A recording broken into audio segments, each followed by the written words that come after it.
excited for our football team this win, something that our players wanted badly, just because they beat us last year and we didn't play very well. Excited about the play of our offense, excited about the play of offensive line. 0 sacks against a very, very good rush unit. 0 turnovers. We ran the football. We gave time for Joe to throw the football. I'm excited about the play of our tackles. I thought Austin Deckers and Sadiq Charles had their best game after watching film. The interior was very solid. 511 yards of total offense, 218 yards rushing. There were holes in there. Clyde Evans-Helaire had a great game, a great run by Tyron Davis. 293 passing, 13 explosive plays. 1 out of every 4 offensive plays were explosive. On defense, we finished strong. 7 points allowed in the second half. Forced 2 punts, an interception, and a goal line stance at the end of the game. We affected the quarterback. This is our best game we're rushing the quarterback with 13 hits, 4 hurries, and 2 sacks. Overall, good game for the LSU Tigers. A lot of stuff to improve on. Tell the Truth Monday. We went over some extensive plays, especially on defense in the first half this morning that we're going to get fixed. A lot of stuff that we can get fixed, and they all fixed. Moving on to Mississippi State, 2 years ago, we went over there. We did not play very well. This is going to be a loud crowd.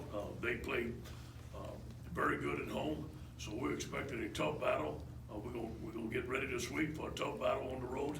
Mississippi State's offense spread, 7 return starters, 32 points per game, 414 yards, total yards, 228 rushing.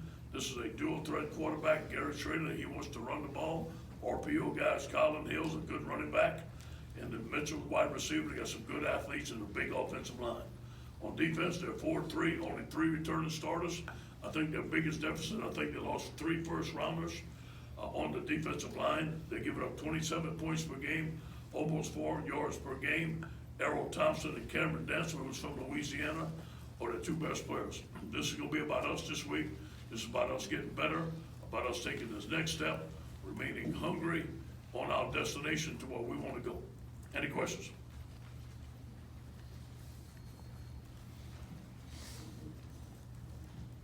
And with the run game on Saturday, it looked like Thaddeus Moss was involved a lot. And just on that, I mean, how did y'all kind of adapt in the run game as the year has gone on so far? Yeah, we feel that we've gotten better. Obviously, there are some choices that Joe can make at the line of scrimmage. He made some good choices. If there are not enough people in the box, we're going to run the ball. If there's too many people in the box, we're going to throw the football. And that's the way the spread offense operates, and we're doing a good job of doing it. Hey, Coach, a lot of people that went to the game or watched the game said they were exhausted, after a game like that. There's so much energy for the guys that are actually involved in the game. How do you get re-energized to play another game? Yeah, well, first of all, I'd like to thank our fans. Saturday morning was a special day when we woke up. We knew we were going to win the game. We felt it the whole time. We knew it was going to be a challenge. When we got to the Tiger Walk, tremendous energy. It must have been, I don't know how many people there. It felt like it was 30,000 people there. And then at the end of the game, to see the stadium, we needed them in the 4th quarter. Everybody stayed in their seat. It was a tremendous energy. You talk about a winning edge, that was the winning edge. I always talk to Tommy Moffitt on a Monday. Our guys had a great workout. This morning, they're less sore, they're less fatigued, they've been on other Mondays, so we're gonna have a tremendous week of practice. Hey, and we saw that Terrace actually suited up before the Yeah. game, and how close was he to being able to play, and do you No. expect him to practice this week? No, he's gonna run some, he's gonna do some individual this week, but he's not ready to play yet. Ed Ingram and, rotating a little bit with Adrian McGee. I guess just kind of what are you seeing between those two right now, and what's maybe the plan? Got a good 1-2 punch. They don't get tired. Ed's getting in play shape. He's learned his protections. Ed has some really good physical plays. I'm glad that we have him. Again, it gives us some flexibility. If we have to play Adrian at tackle, we can play him at tackle. And you guys are starting to get a lot of praise. You're behind the rankings, Heisman Trophy talk, all this Yeah. stuff. Do you feel like you have to control the message with your team a little more, or do you feel like the maturity of your team will help them avoid being, getting a big hit? It's what we want. It's what we want. We want to be mentioned in one of the top teams in the country. I want our guys to get a Heisman, but inside our room, it's about fundamentals, about the task at hand. and beat Mississippi State, but it does do something for your program. That's why you come to LSU. You want the expectations to be high, but you also want to meet those expectations. But that doesn't mean a hill of beans. You go to Mississippi State and not play well. So we have a lot riding on the line. It's one game at a time. The Mississippi State's in our way. Coach, when you have a program like Tell the Truth Monday, Tuesday, Wednesday, et cetera, is it for situations just like this, coming off of a win, Yep. going to an opponent that might not, have that same luster? Yep. And is that why coaches adapt that kind of thing? Well, here's what's got to happen is that they're 18, 19, 20, 21-year-old young men. Obviously, they've been away from us since Saturday night, so we're going to have to get them refocused today on the task at hand, but we do want to celebrate our win. That's why we don't start the 24-hour rule until today. And then we're going to celebrate our win. We're going to show them the good plays. We're going to show them the good things we did, the things we must improve. And after we watch the film today, we have a 24-hour rule. We throw it in the garbage can, and on to Mississippi State, we stay focused that way. Andy, right? Two-part question. Did you talk to Joe Moorhead before you hired Joe Brady about Joe? That's one. And two, having a guy like Joe Brady on staff this week with his familiarity, do you lean into that at all when you prepare, like into his knowledge of Joe Moorhead? Yeah, it does help to have him on the staff, obviously. He can give us the reads, he can give us the formations. Obviously, Coach Moorhead is gonna do something different than he's normally did, so we don't have that read in it. I did not talk to Coach Moorhead, but as soon as I hired Joe, he gave me a call. I called him back. He said, Ed, great hire. Joe worked for me. I think he's gonna do tremendous things for you at LSU, and he was exactly right. Coach, the late hit you were called on late in the game Yeah. at the gate of the Kristen Fulton interception. Yeah. A lot of people look at that and say that's a football hit. Yeah. What's wrong with that? What's Yeah, your take? we're gonna turn it in. I'm gonna see what the officials tell us. It could've went either way. Coach, obviously the crowd noise worked in you guys' favor this game, but you're going up against Mississippi State with those cowbells. Yeah. It's gonna be a really intense environment. Just talk Yeah. about your guys playing that. Yeah, here's what I will remind him. I will remind him that we walked into a hornet's nest 2 years ago, and I didn't have them ready. That was one of the loudest stadiums we had played in all year. And not only the cowbells, but the music, the fans were into it, and obviously they played lights out. What happens with Mississippi State, they're gonna pick one game a year that there's a target on. It's always seemed to be LSU, and they're gonna play their best game. So we're gonna expect their best football game. We're gonna play crowd noise, but I'm gonna have them better prepared this year. Not only the cowbells, but the music, the fans is very loud in that stadium. Thanks for bringing up that point. Coach over here, in the fourth quarter, late third quarter, fourth quarter, you got pressure on the quarterback, but you had to be a little more exotic to do it. Are you concerned about that moving forward, and do you think eventually in a game where you're playing a very, very good opponent, Yeah. that might catch up with you? Sure, especially on third down, 10 plus. We got hit on some screens and stuff like that. We're gonna have to play coverage, and we're gonna have to rush forward. Now, I do believe the addition of Marcel Brooks helped us put more speed on the field. Justin Thomas, who is turning into one of our best defensive line pass rushers, put Michael Divinity in the middle, let him do a couple of different things, and kill him on sack at the end right there, igniting the crowd. So we're gonna have to find a way to rush those four and play coverage. Ed, you mentioned about, Joe Burrow in the pocket being able to, make reads and adjustments in the game. Like, you guys talked about how he had that responsibility going into the season, why you trust him. As games go on this year, how is that fine tuning gone, just after games reevaluating? How much has that kind of gone on this year? He's like a coach on the field. I mean, he really studies the offense, he knows the game plan. And, he could probably call the plays before we call them. And, but the good thing is, he and Steve and Joe on the same page. And I was really impressed, and we knew Joe could do that. And he did extend some plays with his feet. We didn't give up no sacks, but he avoided a couple of sacks with his feet, made some big first down conversion on third down for us. Coach, kind of piggybacking off that, Florida kind of got to Joe probably more than any team this year Yeah. and flushed him out. From a poise standpoint, was that the most comfortable he's been this year, being uncomfortable? Yes, you know that, we feel that Joe can be a dual threat quarterback, and we can run him a lot more with quarterback draws and quarterback runs, but we don't want to get him hurt. But we feel that if there's any time that he has to escape the pocket, he has great vision down the field, and he has enough athletic ability to avoid the rush. Ed, now that y'all are actually healthy along the defensive line for the first time in a while, Yeah. how much does that help y'all moving forward, and what steps does that unit need to take as they Yeah. can gel? I'm really pleased with the play of Glenn Logan. I think that Glenn Logan and Tyler Shelvin probably our two top performers right now, so Glenn played very well. Yeah, the other guys were a little rusty when they got in, but they did some good things. It was good to have Rashard Morris back in there to give us some repetition. He got the crowd fired up at the end, but he still got some things a little bit that he needs to get better at, but he hadn't practiced in a while. I do believe that Opelika played a little bit better than he's played. Having Justin Thomas come in on the third down, our guys never got tired during the game. And I told our coaches we had to rotate and we have to be able to win the game in the fourth quarter. And I was proud of our rotation. Our guys were ready to go.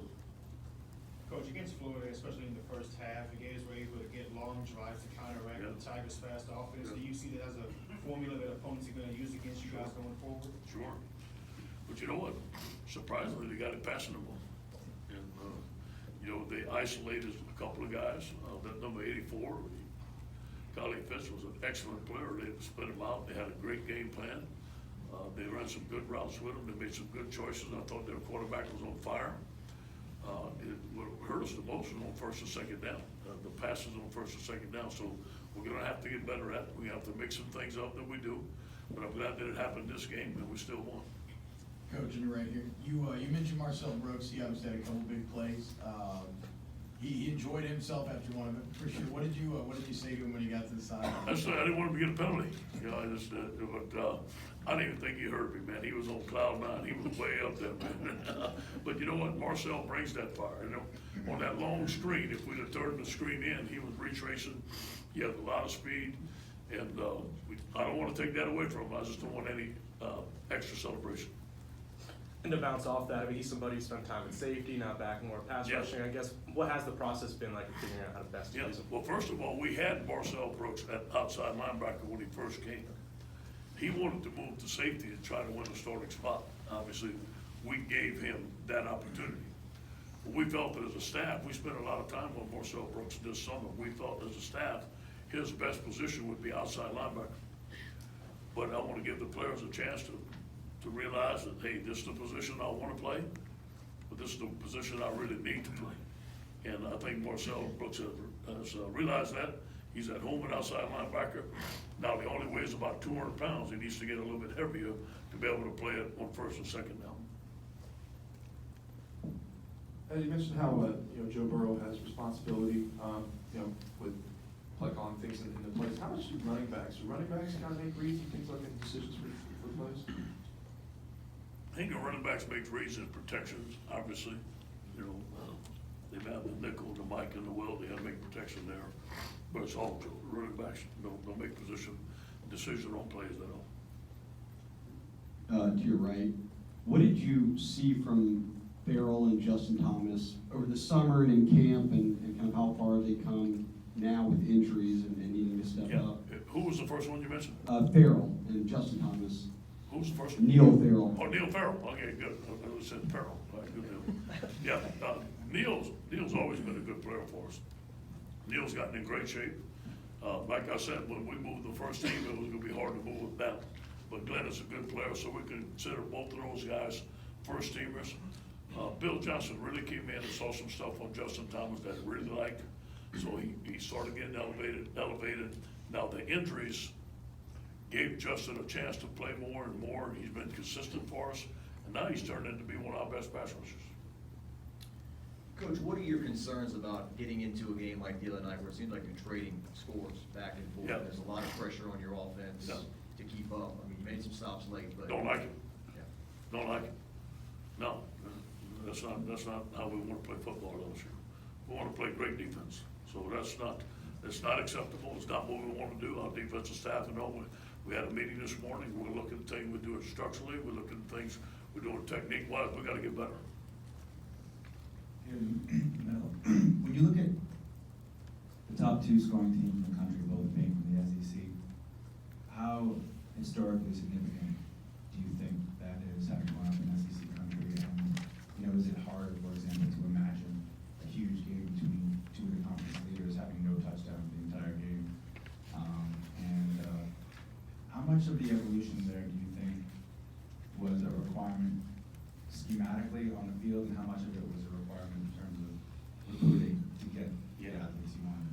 Well, first of all, the SEC is the greatest conference, in my opinion. I've been all over the country. They have the best athletes come here, and I believe some of the best coaches on this league. And every week is a chess match. These coaching staff that we just went against is a tremendous coaching staff, and they have tremendous athletes on the football field. So I think that's where the best come to compete. I do believe in order for us to get where we wanted to go, first of all, we have to change our scheme to score more points. And then in recruiting, that's where the guys want to be. Quarterbacks want to come here, receivers want to come here, running backs want to come here. They all play in this offense in high school. I don't know if you tell a guy to go to a huddle, you have to explain what a huddle is now. Coach, when it comes to the defensive side of the ball, and this past week's game, there may have been some opportunity for interception, maybe Yep. they didn't quite get it, and but they still broke the pass up. So what do you tell your players? Do you Yep. want them to get that interception, or would you rather them just break up the pass? Well, you asked me on that 4th and 1 play is what you asked. We should have batted the ball down. We talked about that this morning. It's 4th and 1 right there. We got a chance. Now, if you got the ball in your hands, when you battling with somebody, just bat the ball down, it's the Tigers' ball. So obviously, on that play, we call the winning edge. We're gonna teach it, bat the ball down. It'd be a better situation. Now, all the rest of them, if it's 3rd down, obviously we want interception. You look at maybe arguably the 4 best teams in the country, they all have elite quarterbacks. You look at the NFL, the successful teams are in that range too. Is that kind of where the game is going? And do you feel that Joe is a unicorn in that regard, or can this be taught, to whoever follows him? Yeah, well, first of all, I believe Joe is elite. And we felt that in the recruiting process. Now, it takes some time to develop. I don't think anybody comes to college football, not many guys, rips off their shirt, has an S on their chest, and just starts going. I think it takes development. You can see Joe's development over last year. I do believe that in order to get where we want to go at LSU, you have to have a great quarterback, and it starts with the quarterback. Ed, you're right. If I go back to the Marcel Brooks penalty, it seemed like last year we talked so much about high hits, especially after the targeting on Devin White. Is that, I guess it's kind of a newer thing with the low hits. I mean, how does your staff teach tackling now where you gotta be so conscious of high and low hits? It makes it difficult. It makes it difficult. We used to say if you go late, go low. And you can't say that anymore. And obviously, you playing you're a young player like Marcel Brooks, the crowd is screaming, you just got a sack, you want to get another one, man. Your adrenaline's flowing, and it's hard to tell them to pull off, but you have to pull off right there. You just have to teach them to pull off in that situation. I think that the more experience that you have, the better you can pull off. As a young player, it's going to be hard to pull off. Yeah, Ed, over the years, you've taken a lot of stuff from Pete Carroll, being on his staff. What did you take from Pete about, as your team gained more notoriety and being number 1, number 2, and I guess trying to focus but keep loose at the same time? What did you take from Pete and how to handle that? Block out the noise. Pete was phenomenal at blocking out the noise and really focusing on the task at hand, getting the team better, look at what's real, look at the tape of what's real, and we gotta, I can hear him saying right now, Eddie, that 5 technique gotta get better.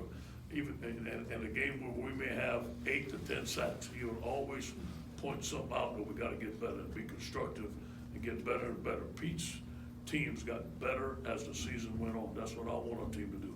Get better and better and better. Really, the only ranking that counts is when you get in the college football playoff. Until then, none of them count as far as it's good right now, but it doesn't mean anything. You gotta win consistently throughout the season.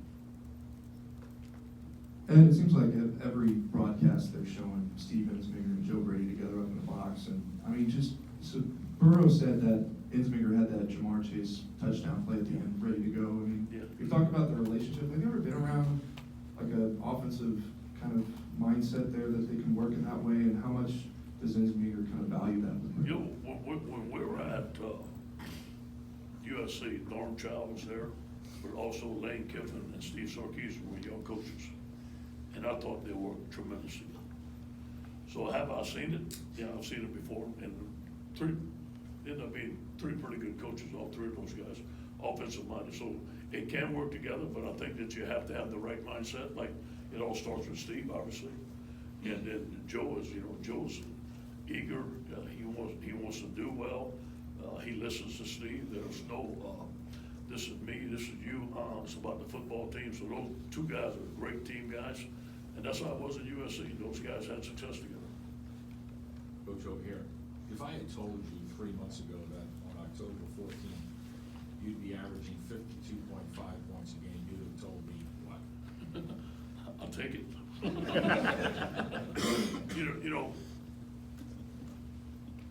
I never think of it like that, I really don't, just think about it as winning.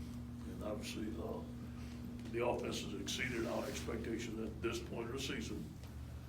But there's gonna come a game where it's not gonna be so easy.